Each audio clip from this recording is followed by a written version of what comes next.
we are going to discuss about another new topic in your 10th class biology about breathing and the pathway of air in our body we are discussing. Okay, breathing. We all know that what is breathing. The inhalation and exhalation of air in and out is called as breathing. The process of inhaling and exhaling air is called as breathing. And you people are well familiar with the different experiments of breathing in your previous classes. Once again recall such kind of experiment in your 10th class also. See here children, for this activity we need to arrange the operators in that manner. Okay, is it clear? See here. Here you have to arrange the operators in this manner.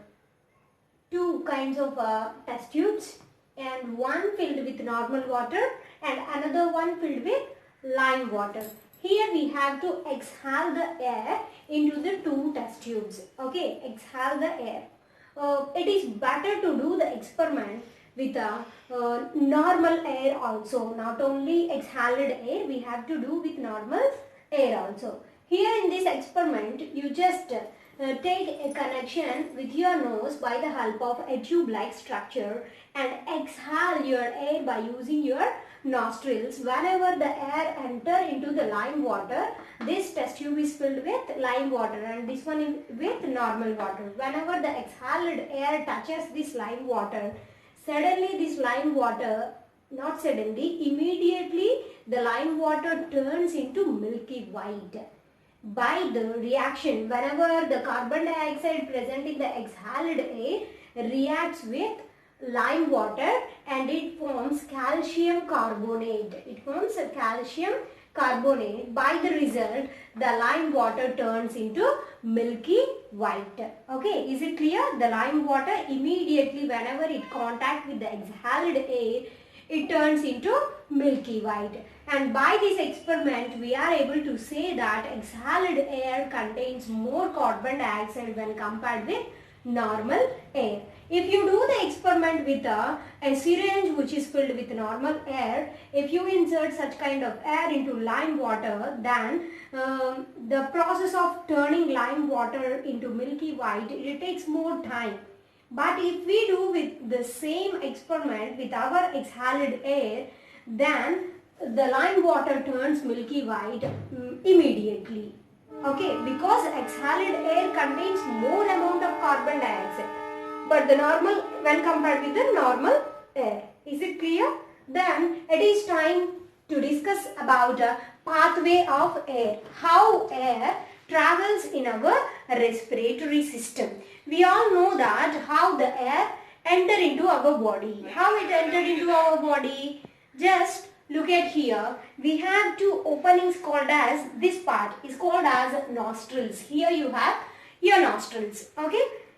And we all know that by this entry, the air moves into our body through the help of nostrils. Later, it enters into nasal cavity. Okay, here we have this cavity is called as nasal cavity, and this nasal cavity is lined with some moisture contained mucous membrane, and it also the sides of the nasal cavity it just give chance to grow some hair particles inside our nose. What is the use of that hair present in our nasal cavity? It just trap, it just filter the air. How it filters the air? It just filter the air. Whenever the normal air enter into our nose, then the dirt, tiny dirt particles present in our nose get filtered by the help of hair present in the nasal cavity, and the moisture content present in the nasal cavity also traps certain tiny dust particles present in the inhaled air. Is it clear? And at the same time, this nasal cavity also brought the temperature of the outer air. Whenever it enters into our body, it just matches the air temperature near to our body temperature. Then only the air passes into next parts in a smooth way. That's what the nasal cavity is doing. The air present in the nasal cavity is just trapping the dust particles, and the moisture content present in the nasal cavity also trapping the dust particles present in our nasal cavity. And at the same time, the temperature of the inhaled air also brought near to our body temperature. That is the process happening here. Now the air somewhat moistened, and the temperature of the air similar to our body temperature. Then move to the next one. What is that? From nasal cavity, the air, the inhaled air, it just enter into another part called as pharynx. What is that? Pharynx. The pharynx, if you find here pharynx, it is the common passage, common route for both food and air. Whenever we take the food, it has to travel through our pharynx. Whenever we inhale the air, it is also have to travel by the same passage called as pharynx. Okay. Pharynx is also a tube-like structure. Here, as it is acting as common passage for both food and air, here we may find a tricky problem. Sometimes after this part, pharynx, the food has to enter into food pipe and the air has to enter into the windpipe. Is it clear? What we call the food pipe, what is the other name of food pipe? The food pipe is also called as esophagus, and the windpipe is also called as larynx.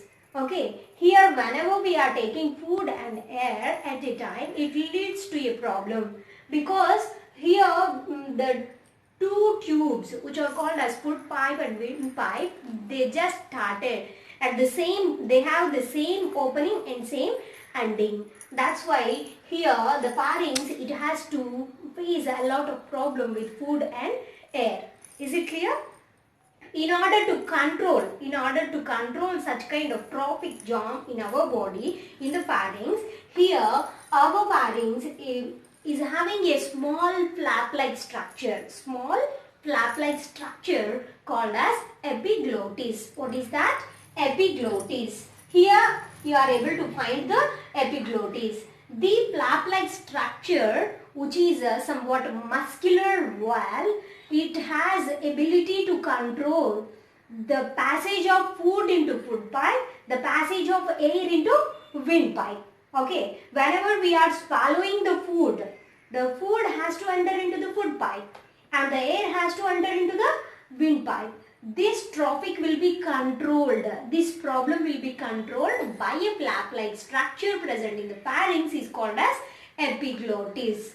Okay, epiglottis is very, very useful while you are taking food. Your elders, they may ask you to not laugh, not talk louder while we are taking food. Why?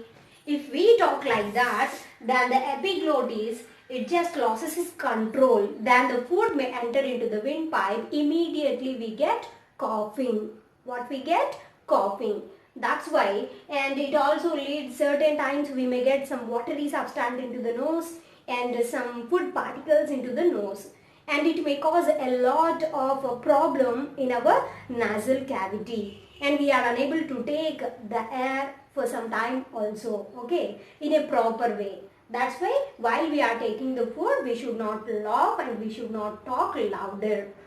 Okay, that is about epiglottis. Here it is controlling the passage of food and air to respective tracts. Then move to the next one. What is this? Larynx. Then from pharynx to larynx, the air, moistened air just passes in a smooth way. The pharynx is also called as a windpipe. What we are calling trachea we call as windpipe, and this larynx is a stiff box, and also called as voice box. What we are calling it? Voice box. It is a stiff box which contains vocal cords. Whenever the air passes through this larynx, then the vocal cords, they just vibrate. Whenever they starting vibrating, we can able to speak. We are able to sing song, we are able to produce sound, we are able to produce any kind of sound by the help of vocal cords present in our larynx. That's why we call this stiff box as voice box. As it is producing sounds from our throat, we call this larynx as voice box. Why we are able to produce different varieties of sounds? By the vibration of vocal cords present in the larynx. From larynx to the trachea, the air just moves in a smooth manner. Okay, this trachea is also called as windpipe. What we are calling the trachea as windpipe. If you find the trachea, see here, it is made up of ring-like structures. Here the rings are made up of a tough cartilage bone. A tough cartilage bone, about 20 rings we are able to find in our trachea. About 20 C-shaped bones. Okay, also called as rings. And those are made up of, at the front side they are made up of tough cartilage bone, and in the back side they are made up of muscle and also made up of connective tissue. Okay, connective tissue and muscle, they just make the trachea in a perfect way. While you are talking or while you are swallowing, you can able to touch, you can able to feel your trachea. Is it right? If you keep your fingers here, then we may find some ring-like structures which are somewhat hard. Those are called as the rings present in the trachea. Okay? Then the trachea, it just divides into two main branches. The trachea just divided into two main branches, and each branch is called as bronchi. Each branch is called as bronchi, and both of these branches we call as bronchus. Okay, these two. If you want to talk about these two branches, then we have to use the word bronchus. If you want to talk about the single one, then we have to use bronchi. And each bronchi lead to its respective lung. The right bronchi leads to the right lung, and the left bronchi leads to the left lung. Then this bronchi also further divided into many small branches. The bronchi also divided into many small branches. That branches are called as bronchioles. What we are calling bronchioles. And these bronchioles, they just ends with a cluster-like structure, small grape-like structures, very minute, numerous number of sac-like structures. And those sac-like structures we are calling as alveolus. Alveolus means plural, alveoli means singular. Okay, a bag which is filled with many small tiny sacs, and each sac is called as alveoli. Each sac is called as alveoli. Is it clear? And this alveoli is made up of a single celled thickness cells. And here the exchange of gases takes place between the blood, capillaries and alveoli. What is this? Alveolus and blood. The air moves from alveolus to the blood. Here what kind of air is moving to the blood? Carbon dioxide. And here the blood may contain, from alveolus to blood, the oxygen is moving, and from blood to alveolus the carbon dioxide is moving. Because the cells, they contain more amount of carbon dioxide, by doing different varieties of biological processes, they may produce waste material as carbon dioxide. And that waste material will be collected by the blood. Later, whenever it receives the oxygen, then carbon dioxide will be sent to the alveolus. Then that carbon dioxide will be sent to the bronchioles, then to the bronchus, and leads to trachea, again to larynx. Larynx can takes to pharynx, pharynx again takes to nasal cavity, and finally it reaches the nostrils. Is it clear? Like this, the carbon dioxide may move out of our body. Not only carbon dioxide and other gases, excess amount of gases also released out of our body, and oxygen will be absorbed by our blood. Is it clear, children? How the air is moving, in and how it is coming out.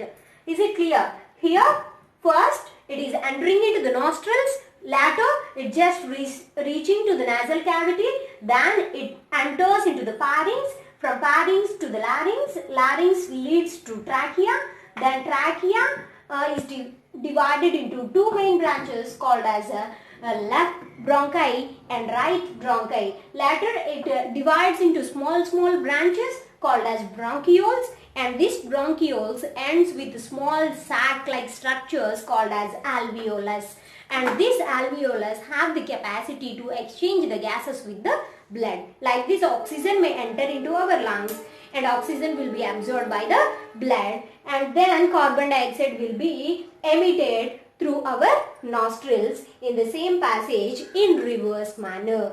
Is it clear?